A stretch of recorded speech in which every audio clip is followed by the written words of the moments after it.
মন্দিরে মৌলির চরম অপমান ও বাণীর রুদ্রমূর্তি। মৌলি যখন ছোট প্রিন্সেসকে নিয়ে কুরুচিকর মন্তব্য করে তখন বাণী আর চুপ থাকতে পারে না। সে মৌলির চোখের দিকে তাকিয়ে শান্ত কিন্তু কঠিন গলায় বলে, মৌলি দিদিমণি, টাকা দিয়ে আপনি সব কিনতে পারেন, কিন্তু শিক্ষা আর সংস্কার কিনতে পারেন না। একটা নিষ্পাপ শিশুকে আপনি আপনার নোংরা রাজনীতির দাবার ঘুঁটি বানাতে চেয়েছেন, আজ থেকে আপনার পতনের শুরু হল।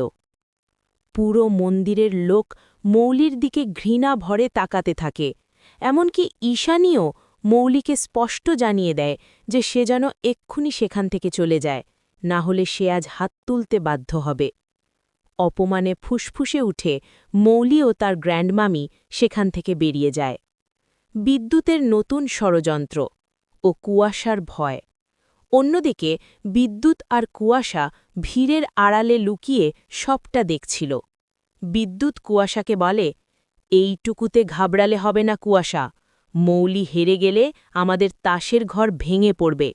এখন আমাদের তুরুপের তাস হবে অনিরুদ্ধের সেই পুরনো কোনো শত্রু যাকে আমরা সামনে আনব।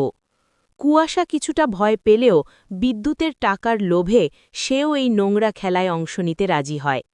ঈশানীর হৃদয়ের পরিবর্তন ও সাথীর জেদ। সবাই চলে যাওয়ার পর ঈশানী একা সাথীর কাছে গিয়ে দাঁড়ায়।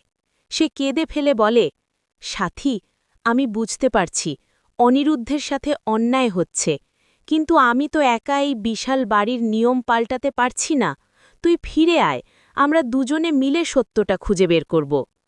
সাথী উত্তর দেয়, ঈশানী, বাণী আর অনিরুদ্ধের যে সম্মান আজ রাস্তায় ধুলোয় মিশেছে, তা যেদিন তুই সসম্মানে ফিরিয়ে দিবি সেদিনই আমি ওই বাড়ির চৌকাঠে পা রাখব, তার আগে নয়।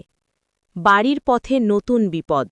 মন্দির থেকে ফেরার পথে বাণী আর অনিরুদ্ধ যখন নির্জন রাস্তা দিয়ে ফিরছিল তখন হঠাৎ কিছু গুন্ডা তাদের পথ আটকায়।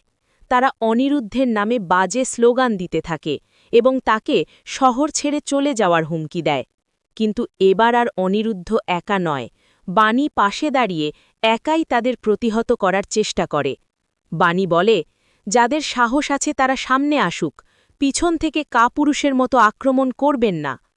গল্পের বড় মোড়, এক রহস্যময় আগন্তুক। ঠিক যখন পরিস্থিতি উত্তপ্ত হয়ে ওঠে তখনই একটি কালো গাড়ি এসে দাঁড়ায়। গাড়ি থেকে এমন একজন মানুষ নামে যাকে দেখে অনিরুদ্ধ আর বাণী দুজনেই অবাক হয়ে যায়। সেই মানুষটি কি অনিরুদ্ধের পুরনো কোনো বন্ধু, নাকি এই ষড়যন্ত্রের আসল মাস্টারমাইন্ড? সামনে যা ঘটবে। অনিরুদ্ধ কি পারবে তার হারানো সম্মান ফিরে পেতে? ঈশানী কি পারবে বাড়ির ভেতর থেকে মৌলির আসল চেহারা সবার সামনে আনতে? রহস্যময় সেই ব্যক্তিটি আসলে কে?